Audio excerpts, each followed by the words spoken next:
Once your pros are out, you're cloaked up back in system or whatever, now it's time for you to actually find your enemy. And this is where D-scan comes in. So we're going for this Mimitar control tower called Xeon. It would be no different if we're looking for a ship. The only difference is with the control tower, um, he's going to be by a celestial. We know this, going to be by a planet, so it'll make it easy for me. But it doesn't matter. For purposes of this, you'll get the gist of it. And to be honest, no ship's going to be jumping from spot to spot when they don't know you're looking for them, basically. They don't see probes. There's no reason for them to warp around. They're going to sit in their safe or sit in their mission or sit wherever the hell they're doing, and they're going to go for it. So, you notice there, I just threw down F11. I also use the tactical overlay because you will see in a minute why, and how, and what's good about it. So I bring up F11. You see this pretty little, solar system, blah blah blah, shows you the planets and everything on them. The cool part about this is the directional. Basically, you notice when I change my angle, it displays it on the minimap. So now on the minimap, you can see, excuse me, you can see which way your scan is pointing in relation to the solar system. So that really, really, really helps a lot. And I like to line it up equally. So first thing you're going to do is you're going to come out and you're looking for the ship. I'm looking for this control tower. Okay, there we go. 180 scan. This is not him though. This is tower power. So we don't like that. We don't care for that. Now we're going to go to the south side. Look at the other half because we're doing 180. That's, one half of, a circle. So there we go. We're going to line it up even with the horizon and we're going to do this. Okay, here we go. We got Zion right here. So now we see the Mimitar control tower. Um, just for reference, so when you're doing something like this, you probably should stop just so you don't screw up your own scan or your own thing, depending on your ship's movement. But anyway, so there we go. I got him at 180. So now you break it down to 90, and we do the same idea. You take your 4/4 of the map, keep it aligned. Well, one more thing before you go to 180. Go down to 90 is it's sometimes good depending on safe spots and stuff. You do the top. Okay, he's above the horizon. You can do below. He's on the horizon basically. So he's in line with where I'm at, which is obvious since he's in planets and that's how it's going to work. But if he's in some kind of a safe spot, he could be above or below the horizon, so you need to know that. All right, so we got it down to, now we're going back down to 90, and you're going to do the same thing with 90. You're going to go ahead and scan it down, find out which quarter of the map this guy's on. He's not there. That's the bottom right, you know, bottom left. And there we go, we found him. So if we didn't find him there, we might, we had to go up here and here, check those quarters, but we found him here, so we're good to go. All right, and so on and so forth. You're going to continue on down. So now you're down to 60. You can use your little green light to find out, likelihood is you're going to use celestials because most times people are going to be in line or around celestials anyway. So also, of course, I'm looking for this control tower, so he's definitely going to be at a celestial. Um, so boom, there I go. I found the Mimitar control tower. Now I continue on the same idea. Get him down to a good, it's close to 5. Sometimes it's hard to get to 5. 15 is pretty good. That's about all you really need to know. Uh, the closer you get to 5, the better. So another trick that some people don't know is there's 2 different ways to do it. Click on your own ship. You get this little box that comes up, or you can push Alt. You use that when you're doing the D-scanning. You use that box as your aiming reticle. So we found this guy. He's 15-degree scan. Now we got the Xeon Minotaur control tower is at 5-degree scan this area. Well, now the trick is this.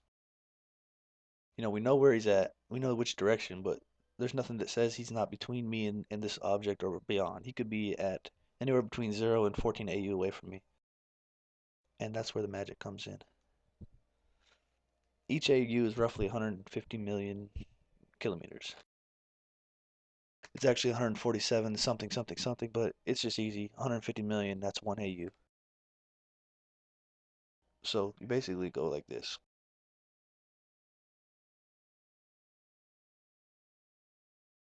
And you scan. Okay, 150 from me, 1 AU from me, he is not there. And you go up from there.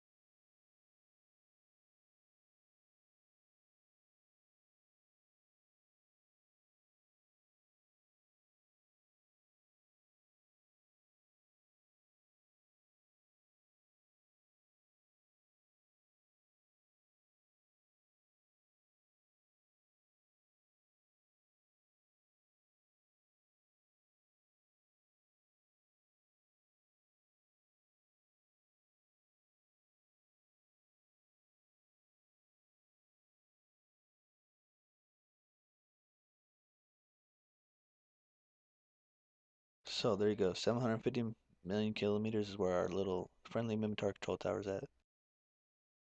Pretty simple. So now, basically, what we got to do is make sure we check in relation. So we know this dude's over in the planet. I mean, it's easy for us because it's a Mimitar control tower. It's at this planet. But anyway, you got to make sure you orient your view when you go into the solar system view this with the solar system, so you know exactly where he's at. So here's what's going to happen. You bring up the solar system view. You go, okay, here we go.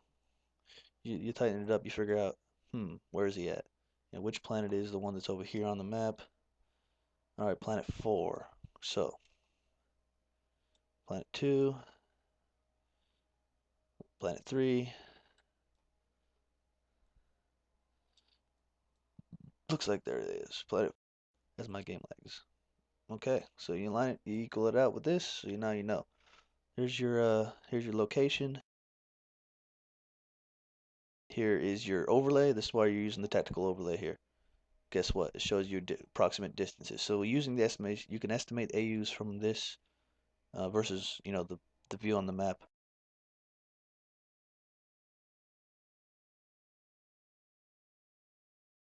750 million kilometers is what? 5 AU, right? So it's a little bit less. You can actually use 750 and you can break it down a little bit more and find out maybe he's only 700 million or whatever if you want to be more exact. But me, I just do 750. That's 5 AU away. I'm gonna grab my probes.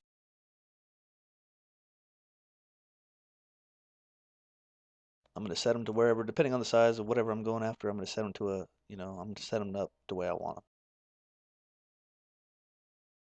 Depending on how well I think my estimation was.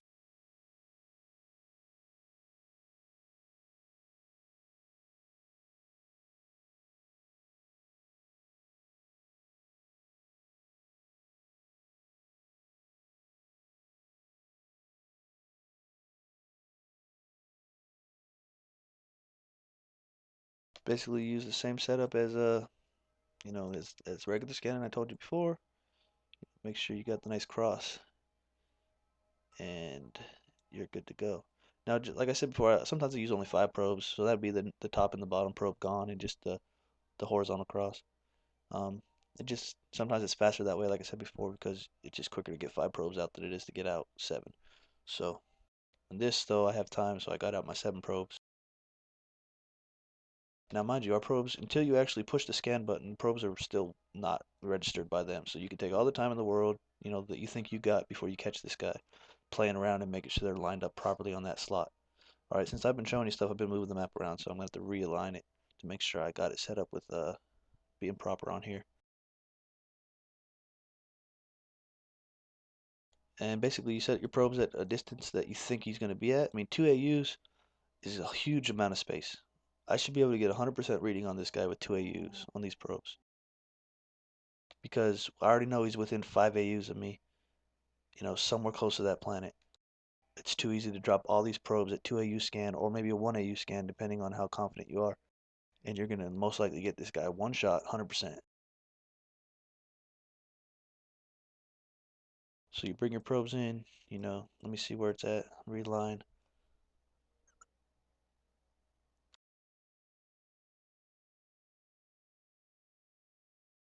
There's planet 4 right there. We know he's about 5 AU from us. We know he's in line with the solar system, so guess what? We don't even have to mess with him.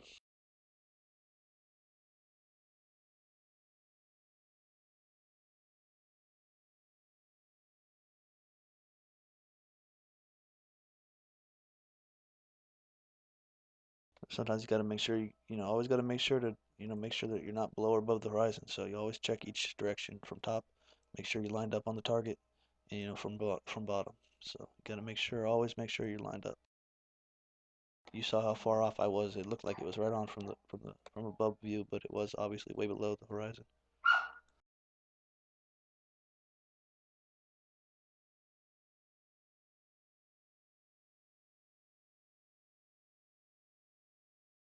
All right, there you go. There's the location. We know he's 5 AU. So I mean, you see how big the scan radius is with the 2 AU. I've got plenty of leeway. He could have been all the way in here. And to be honest, that's probably too much. So depending on the size of the ship you're going after. All right, so the video crashed. So I gotta kind of go back to where I was at and let y'all know. So anyway, right here, we got where the video crashed. I was at a 2AU scan, so I'm gonna go back to that so show you guys. I mean 2AU scan right here. So I have you know, about a 4AU radius or 4AU complete, diameter of scanning area between, the edge of the bubbles on either side and up and down. That's pretty much overkill for this. I mean, it's kind of on you how close you want to get, depending on how good you think your math is or how quick you were going. But in this situation, it's too easy to drop down to one. There's no reason that one of you is not going to cover that whole area. So you get it down to one, and you hit your scan, and this should give us 100%.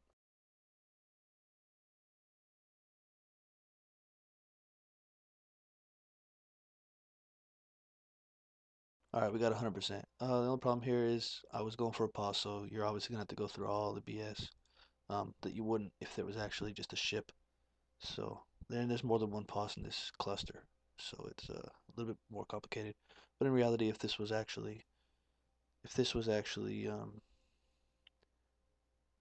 what we wanted, this is if it was a ship, whatever, it would be easy. They'd only see so much stuff there, and if you did see all this stuff, you'd obviously say, well, I'm not warping to a ship that's inside of a pause. And there you go, pretty much. I'm not gonna warp to this because there's warp disruptor bubbles up that'll catch me and try to kill me. But at this point, you'd warp to it, you'd land on your target, and he wouldn't even know you were there until you wanted to kill him. That's pretty much all I got for y'all. Hopefully it helps, and I'll talk to y'all in game. Let's go kill some shit.